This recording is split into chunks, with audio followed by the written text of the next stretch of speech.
नमस्कार भाइयों और बहनों, आज मैं आपको इस वीडियो में कार्तिक मास के नियमों की संपूर्ण जानकारी दूंगी। कार्तिक मास में कैसे स्नान करें, कैसे दीपदान करें, तुलसी पूजन कैसे करें और कार्तिक मास के किन नियमों का पालन करें, क्या खावें क्या नहीं खावें और किस तरह कार्तिक मास का व्रत और पूजन करें। तो चलिए हम वीडियो शुरू करते हैं। पौराणिक ग्रंथों के अनुसार कार्तिक मास का विशेष महत्व बताया गया है। शास्त्रों के अनुसार पूरे कार्तिक में व्रत, तप, दान, स्नान, यज्ञ, हवन, दीपदान आदि करने का हजारों गुना फल प्राप्त होता है। कार्तिक मास भगवान श्री कृष्ण को बहुत अति प्रिय है और यह सब मासों में सर्वोत्तम मास माना गया है। कार्तिक मास में क्या खाना चाहिए, क्या नहीं, क्या दान करना चाहिए, भगवान की सेवा कैसे करें, कार्तिक के क्या नियम हैं, वो सब मैं इस वीडियो में बता रही हूँ। सर्वप्रथम बता रही हूँ कि कार्तिक मास के जो 7 नियम हैं उनका पालन आवश्यक रूप से करना चाहिए। इनमें से कम किसी एक नियम का पालन तो अवश्य ही करना चाहिए। तो मैं कार्तिक मास के 7 नियम बता रही हूँ और उनको बताऊंगी कि प्रत्येक नियम को किस तरह से पालन करें। कार्तिक स्नान का सबसे पहला नियम है कि सुबह ब्रह्म मुहूर्त में उठकर किसी पवित्र नदी या जलाशय में स्नान किया जाता है। कार्तिक मास में सुबह जल्दी ब्रह्म मुहूर्त में उठकर नदी, जलाशय, पोखर कहीं पर भी स्नान करना चाहिए। अगर आप वहां नहीं जा सकते हैं तो आप अपने घर में नहाने के जल में आंवला, तुलसी और तिल्ली ये सब डालकर उस पानी से स्नान करें तो वह जल पवित्र नदी के जल के बराबर माना गया है और उसका महत्व नदी में स्नान करने के बराबर माना गया है। जब ब्रह्म मुहूर्त में आप स्नान करें। कार्तिक मास का दूसरा नियम है दीपदान करना। कार्तिक मास में दीपदान का बहुत अधिक महत्व बताया गया है। दीपदान कहाँ कहाँ और कैसे करें इस बारे में मैं आपको बता रही हूँ। कार्तिक मास में दीपदान तुलसी जी के आगे जरूर करना चाहिए। रोज तुलसी में दीपक लगाने का नियम ले लेना चाहिए और कार्तिक के महीने में 5 लपेटे वाली 108 तार की बाती लगाने का बहुत अधिक महत्व बताया गया है। इस बाती को बनाने का हमने एक वीडियो भी डाला है जिसकी लिंक मैं डिस्क्रिप्शन में डाल रही हूँ। उसे देखकर आप यह बाती पहले से ही बनाकर रख लेवें और प्रतिदिन एक बाती लगावें। इसके अलावा दीपदान मंदिर में किया जाता है। पीपल के वृक्ष में दीपदान करें, नदी पोखर के किनारे दीपदान करें, जलाशय के किनारे दीपदान करें। अगर आप किसी पवित्र नदी पर जा सकते हैं जैसे शिप्रा नदी, नर्मदा नदी, गंगा नदी, तो वहां पर नदी के किनारे घाट पर दीपदान करने का बहुत अधिक महत्व बताया गया है। श्री कृष्ण मंदिर में दीपदान कर सकते हैं, सत्यनारायण मंदिर में, लक्ष्मी नारायण मंदिर में, राम मंदिर में, किसी भी भगवान के मंदिर में दीपदान करने का बहुत अधिक महत्व है। कार्तिक के महीने में लक्ष्मी जी की पूजा करने का बहुत विशेष महत्व बताया गया है और लक्ष्मी मंदिर में भी दीपदान किया जाता है। कार्तिक मास का तीसरा नियम है भूमि पर शयन करना चाहिए। कार्तिक मास में भूमि पर शयन करने का महत्व बताया गया है और शैया पर शयन करना निषेध है। पूरे महीने अगर आप व्रत कर रहे हैं, कार्तिक स्नान कर रहे हैं तो भूमि शयन करने का बहुत अधिक महत्व है और भूमि शयन का नियम ले लेना चाहिए। कार्तिक मास का चौथा नियम है तेल नहीं लगाना चाहिए। कार्तिक के मास में शरीर पर तेल की मालिश या किसी भी तरह से शरीर के किसी भी अंग पर तेल नहीं लगाना चाहिए। तेल लगाना निषेध है।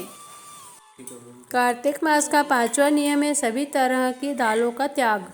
अब मैं आपको बता रही हूँ कि कार्तिक मास में क्या नहीं खाना चाहिए, कौन कौन सी चीजें खाने के लिए निषेध कर देना चाहिए और क्या खाना चाहिए।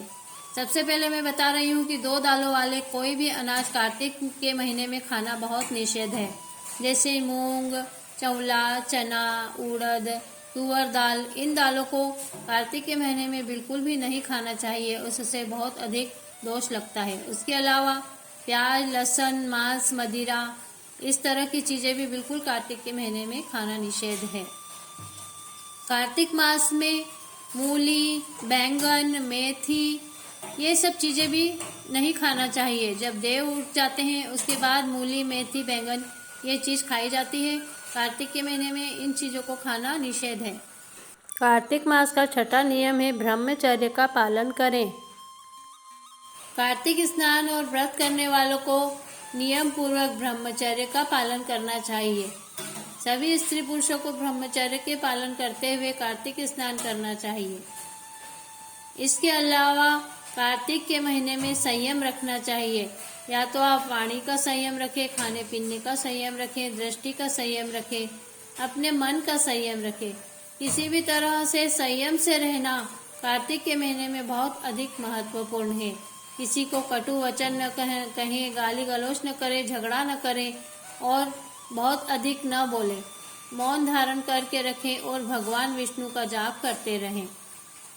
कार्तिक स्नान करने वालों को कार्तिक महात्म्य का एक अध्याय रोज उसकी कथा सुननी चाहिए, भजन कीर्तन करने चाहिए और कार्तिक मास में सभी देवी देवताओं की कहानियाँ सुननी चाहिए। मैं अपनी चैनल पर कार्तिक मास की सभी कहानियाँ के वीडियो डाल रही हूँ, उन्हें आप चालू करें और देखें। मैंने एक ऐसा वीडियो डाला है जिसमें कार्तिक की सभी कहानियाँ एक ही वीडियो में हैं, उसे आप अवश्य सुनें और प्रतिदिन उसमें सभी देवताओं की कहानी सुनें।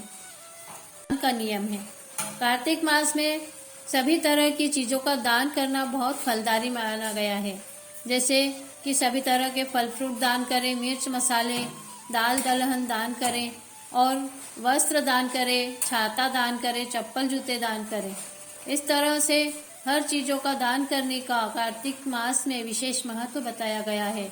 शैया दान करें और सभी तरह की धातु के बर्तन दान करने चाहिए। इस तरह से ब्राह्मणों की सेवा करनी चाहिए और उन्हें जल पिलाना चाहिए, ब्राह्मण भोजन कराना चाहिए। आपको बता रही हूँ कि कार्तिक मास में पूजा कैसे करना चाहिए। सबसे पहले हमें सभी देव पेड़ों को गमले में लगाकर उन्हें सभी को एक साथ रख लेना चाहिए। इसमें आंवला, पीपल, तुलसी जी, केला, इन सभी देव पौधों की पूजा करना बहुत महत्वपूर्ण बताया गया है। पीपल की भी कार्तिक मास में पूजा की जाती है। आंवले के पेड़ की भी पूजा करनी चाहिए। तुलसी जी की पूजा करना तो बहुत ही अधिक महत्वपूर्ण है और केले के वृक्ष की भी पूजा करना चाहिए। और अगर ये सारे पौधे गमलों में लगाकर एक जगह रखकर वहीं पर श्री लड्डू गोपाल जी की मूर्ति को भी रखकर पूजा अर्चना की जाए तो वह बहुत अधिक फलदायी होता है। सर्वप्रथम लड्डू गोपाल जी को दूध पंचामृत से अभिषेक करके उन्हें अच्छे स्वच्छ वस्त्र पहनाएं और उन्हें सुगंधित चंदन लगाएं और उनका श्रृंगार करके उन्हें झूला झुलाएं, दूध पिलाएं, उन्हें अच्छे अच्छे तरह के भोग लगावें और उन्हें झूला झुलाकर उनकी आरती करें। फिर सभी देव पौधों की पूजा करें, तुलसी जी की नियम पूर्वक पूजा करें, तुलसी जी को दीपक लगावें और फिर इसकी 108 परिक्रमा करनी चाहिए। कार्तिक मास में लड्डू गोपाल जी की पूजा करने का बहुत अधिक महत्व है। इस मास में भगवान की पूजा कैसे करना चाहिए इस बारे में मैं आपको बता रही हूँ। सर्वप्रथम भगवान की पूजा सुबह ब्रह्म मुहूर्त में उठकर स्नान ध्यान करके और सबसे पहले हमें भगवान को उठाना चाहिए और उनकी मंगला आरती करना चाहिए। सभी स्त्री पुरुष कन्या सभी लोग कार्तिक स्नान कर सकते हैं। किसी के लिए भी कार्तिक स्नान नहीं करें ऐसा कोई विधान नहीं है। स्त्री पुरुष कन्या लड़के सभी लोग कार्तिक का स्नान और व्रत दान पुण्य कर सकते हैं। यह बहुत अधिक फलकारी है और इसे सभी लोग कर सकते हैं।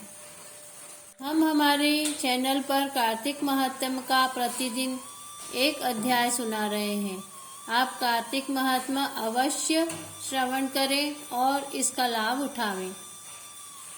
कार्तिक स्नान करने वालों को सर्वप्रथम पहले ही दिन हाथ में अक्षत, जल और दक्षिणा लेकर कार्तिक स्नान और व्रत का संकल्प जरूर लेना चाहिए, तभी इसका फल प्राप्त होता है। कार्तिक मास में पटवारी की स्थापना करके पटवारी की पूरे महीने पूजा करनी चाहिए। लेकिन पटवारी की स्थापना हमें कहाँ करनी है इस बारे में सभी लोगों को मैं बताना चाहूँगी कि सब लोग पटवारी माता को या तो पीपल के गमले में या तुलसी जी के गमले में रख देते हैं और महीने भर उसमें दूध और दही चढ़ाते हैं, जिससे वो पीपल का पौधा या तुलसी का पौधा एकदम नष्ट हो जाता है। इसीलिए उस गमले में ना रखकर एक बड़े से दिए, जिसे हम मालसा कहते हैं, उसमें पटवारी माता को विराजित करें और रोज उसको धोकर वापस उसमें पटवारी माता को रख दें और उसमें दूध दही चढ़ाएं, जिससे वह हमारा तुलसी या पीपल का पौधा खराब नहीं होगा। पथवारी माता को रोज जल, दूध और दही चढ़ाना चाहिए, जिससे पथवारी माता बहुत प्रसन्न होती है और उनकी कृपा हमें प्राप्त होती है।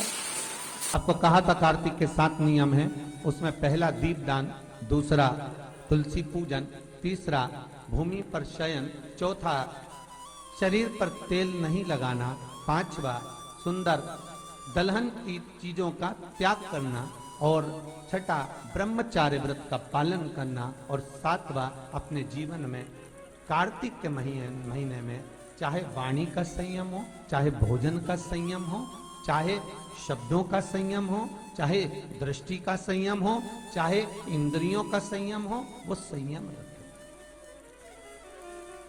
प्रिय भाइयों और बहनों, इस वीडियो में हमने कार्तिक से संबंधित सभी ज़रूरी जानकारियाँ दे दी हैं, और आपको कुछ पूछना हो तो आप कमेंट्स बॉक्स में अपने क्वेश्चन भेज सकते हैं, जिसका हम उत्तर देंगे।